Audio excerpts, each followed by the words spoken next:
Ja, vi står så her i Grenaa, hvor Joachim A. Nus vil forsøge at cykle 50 km på en låst cykel.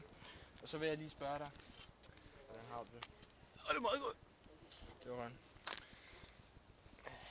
Men jeg kan se, det er en damecykel, du har fået fat i her. En rød damecykel. Kan du forklare farven lidt? Den er blå. Den er jo så rød. Det er jo fordi, jeg kan ikke se. Nå.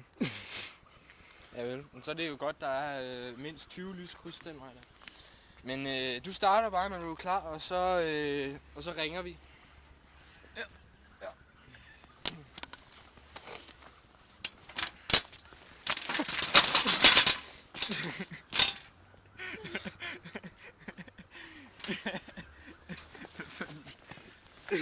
Ja, vi siger tak for forsøget til A. Nus.